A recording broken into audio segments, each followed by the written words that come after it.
Okay, cool. We are live. What's up, everyone? I have a super interesting guest here, Joe. I think like it's an honor to have you. I think you don't need really like introduction. It's amazing to actually like have some quick chat post kind of like Berlin, pre kind of like ECC. I see that you are in a very cool place in some kind of like a park in green, touching grass. I think it's great.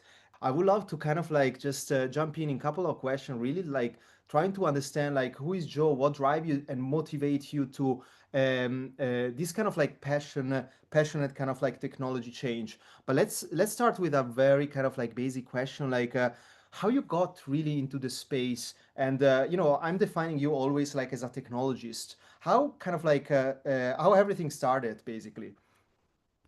I guess my progression to this point was pretty natural and organic. I did electrical engineering and computer science in college, and um, in between around 1985 and 1993, I did a lot of research and actual work in machine learning. It was neural nets and connectionism back then. That's what it was called. Did some robotics, a lot of machine vision. Um, I was on research staff for about 5 years after I graduated, and so I spent a lot of time building stuff, doing the neural nets research, and studying neuroscience, essentially. So I did it informally. I didn't get a degree, but I took lots of courses and read lots of papers and books, etc. And that's because the neural net stuff and the neuropsychology and neurobiology, neuroscience were all pretty closely connected in my mind. Um, and it's very similar to what's going on now in AI. There was a bit of an AI winter. There have been multiple AI winters since the dawn of what people started calling AI. So AI winter did set in. And that was largely because we were trying to do the same stuff that people are doing successfully now, but we didn't have any data and we didn't have any compute. And so way back then, we built simulations, 3D graphical simulations, and took snapshots, sort of videos, and got lots of data that way, all simulated data. And then I would go in at night and take over the graphics laboratory, so silicon graphics workstations, and I'd wire as many of them together as I could, and do training and stuff at night, overnight. That was the ancient history. After that, I did work in trying to create autonomous music composition machines. That was slightly successful, and I did lots of just software engineering work over the years. I spent time in the world of finance, managing money. Not very much time, a few years, and essentially my interests made it impossible for me to miss Bitcoin. So I encountered the Bitcoin white paper in 2011, and I was pretty confident that this would change everything, and that was really important. I needed to fall down that rabbit hole at that time because I was pretty depressed at the um, economic and geopolitical reality that I was starting to understand better and better. I was pretty sure that we were approaching the end of a debt and generational super cycle, and that we were all going to be pretty screwed. And here we are. There you So are. a super cycle. We're also at the start of the next super cycle. And I think we in our ecosystem and the AI ecosystem need to get together to build a world that empowers people through decentralization, empowers communities through decentralization, empowers people and communities through AI and automation. And so I do think that it could go wrong if AI remains captured by big tech. Big tech on super AI steroids would be a very bad outcome for the world. But I'm pretty confident that decentralized AI is going to win. So I'm very excited about where we're going. This is, yeah, I mean, like your journey has been like, touching kind of like different fields. I didn't know the part around electrical engineering is super interesting. I had my first machine learning subject in back in ETH, and we were doing like Monte Carlo simulation, still with Haskell. And was I mean, if you think about even like workflow optimization and where we are now with agents and agentic economies, things are Yeah. really like progressing fast.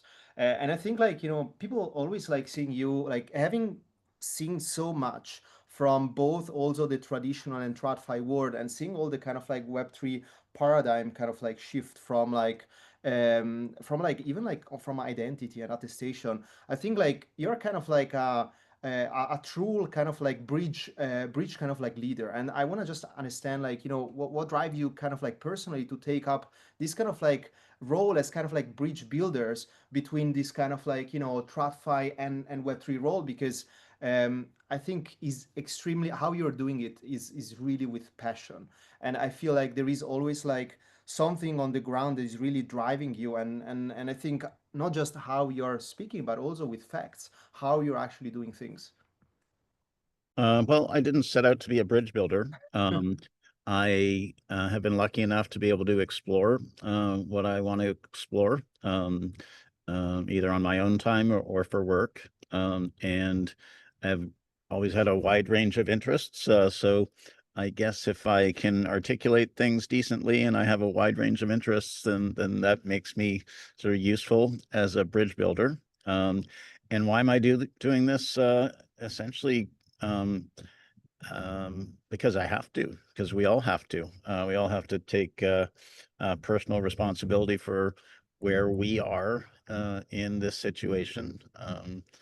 And if we all take a lot of responsibility and hold each other accountable in respectable ways, then we can get our way through this mess. So there really is no choice. There is no alternative but to try to help bring this technology forth and build a better world. But it's also a great privilege, and I'm enjoying it as well. Yes, I think like what you're describing here is really like a human progress. Like it's our kind of like responsibility as a community, as product, as kind of like product defending the right to for not just for user but also like for builder to actually have a really yeah, let's say defendable tech stack, right? We are actually like putting fundamentals down right, but also we are building fundamentals for actually like being able to scale in the right way. And what you're saying around decentralized AI is super interesting, because I think probably is one of the biggest cycle of innovation that is happening right now. And if you're Yep. not doing this right, I remember I'm doing this comparison around having DeFi summer when everybody was forking bridges. So many people got ragged, right? Because there was no truly open attestation libraries of dexes. But now we are seeing the same with agents, around Yeah. 600 forks today of Liza, and people are still not having this kind of like attestation library. And it need to be open source. You need to be on chain attested, and this is just an example. And I think driving through this openness and permissionless innovation is something that everyone is kind of like responsible towards too. Yeah. Yeah. So this technology, especially AI, can be used for mass manipulation of society. It can be used to control society, to granularly manipulate all of us humans into voting certain ways or expressing ourselves certain ways in social media or buying certain things. But starting with computers, communication networks, open source, decentralized protocols. Decentralized protocols are really hard to understand and use. If we don't read terms and conditions of legacy economy products, and we certainly don't read terms and conditions that are fired at us on every website that we interact with. And so it it will it would be a hard slog for all of society to get savvy with pure decentralized protocols. If blockchain and crypto was all we had, Mhm.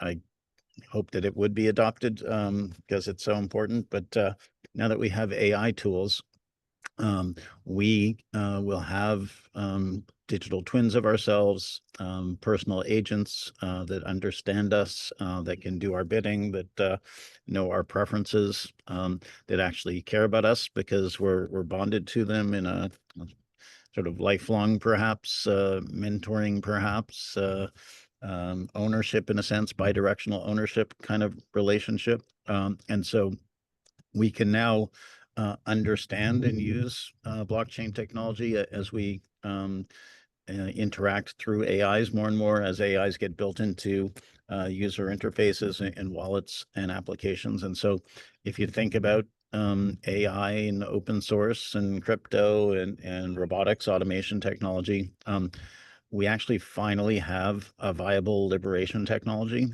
So we actually have a chance of building and maintaining a decentralized world, a world where people and communities are economically and politically empowered or have agency. And so we're going to have to be vigilant because there will always be whoever it is that runs the world will always keep trying to wrestle control of the world in some creepy behind the scenes kinds of activities. But I think we have a shot this time at liberating humanity. Yes, I mean, yeah, things are getting faster and faster, and like, yeah, top to bottom control. These things are becoming more and more aware, and I think also like users are becoming more and more aware. They're looking also for solution that Yeah, are usable, but also they are more conscious about very yeah, kind of like sure. knowing where data is going, how you monetize and how you being monetized.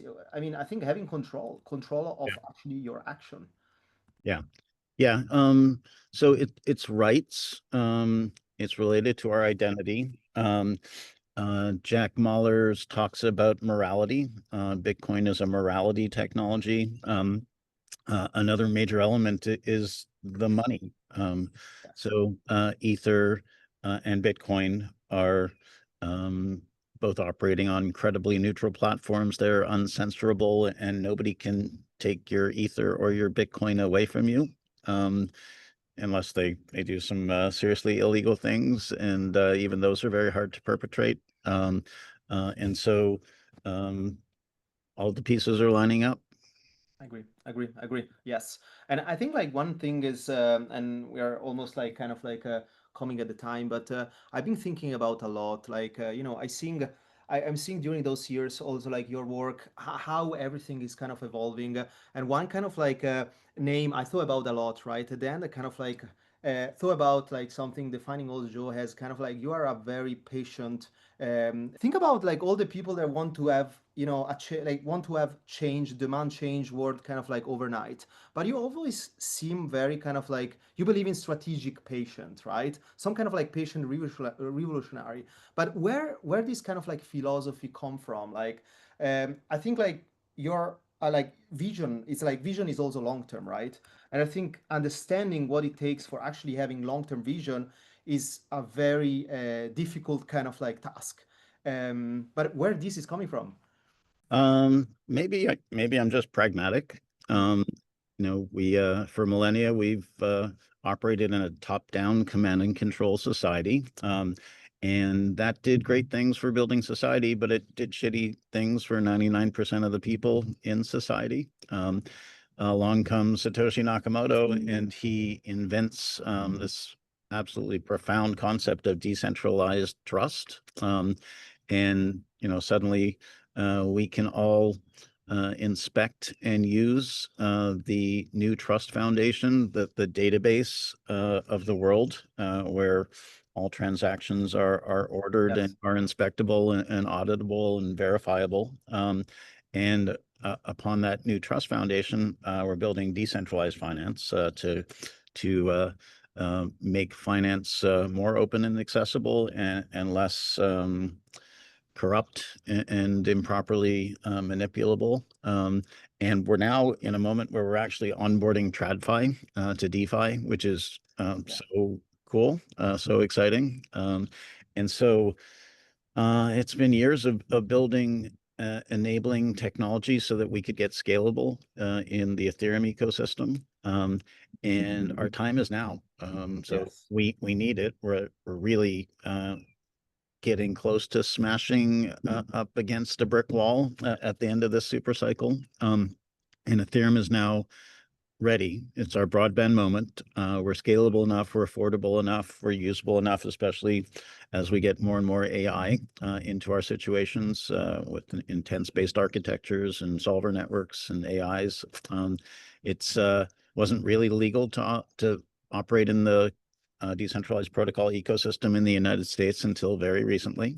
And now companies can touch tokens.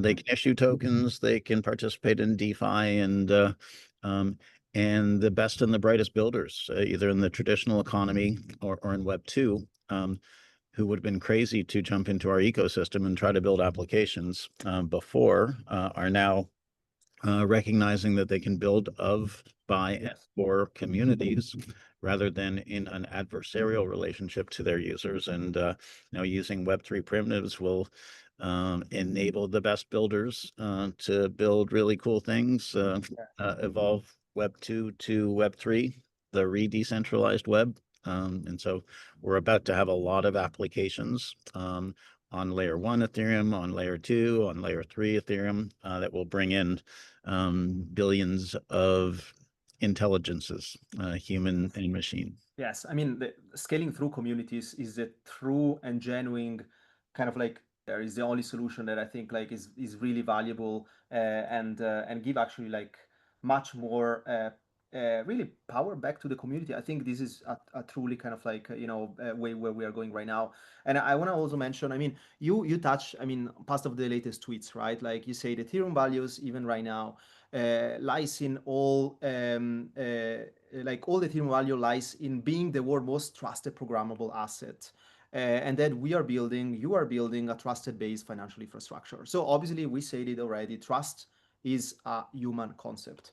So What trust is, is, it's a yes, new kind of commodity. It's a virtual commodity. yes, Um, and there are other kinds of virtual commodities out there. Intellectual property, goodwill would be virtual commodities. And if you think of how much value perfected trust can either preserve in situations or add to situations, whether it's a transaction or whether it's a relationship or a process. If you know that things are guaranteed to execute as the rules are written, and you don't have to pay a whole bunch of lawyers on both or all sides of an issue. And then if you can get that agreement or process in place and then reuse it for free forever, that's just an amazing amount of value creation.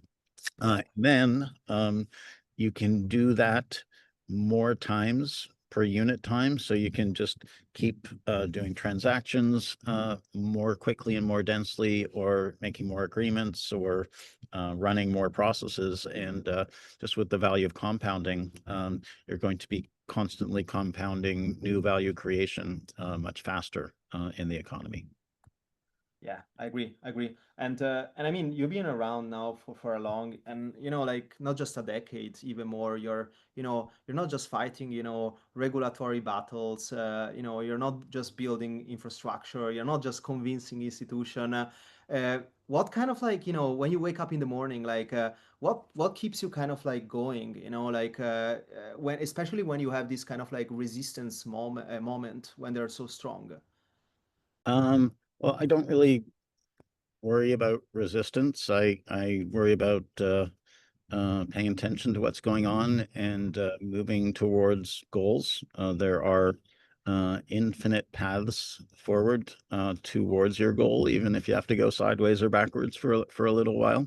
And as long as you have that understanding that the only thing that matters is to move in effective directions to achieve your goals, then um, there's always a reason to get up in the morning. Agree. I mean, we could not really like end up this kind of like quick chat better. I mean, Joe, I think you're a driver in not just in this industry, but also like as a human being. You're inspiring a lot of builders in the space, a lot of like UX, like folks, a lot of like users willing to actually test out products because they know the building phase is just a start. And I think there will be there will be more obstacle, but I think also this is the right way to go. This is what fundamentals we would like to have in the future, and the way that we're doing it also like enabling communities to build not just infrastructure but to build actually these systems. It's a war, is a battle worth to fight, but where this is going, I'm extremely like optimistic. Any Yep. closing words, Joe, that you want to kind of like say to builder, UX designer, user, tester, Web2, everybody? Well, huge gratitude for all the work that you do, because you're a very powerful driver and interface for our company and the Ethereum technology to the world. So Okay. you've been doing it a long time, and I and all of your colleagues at the company are very grateful. Awesome. Thank you so much, Joe. Thanks everyone for listening, and yeah, hoping forward and looking forward to see you in the next IRL event or online. Thanks so much.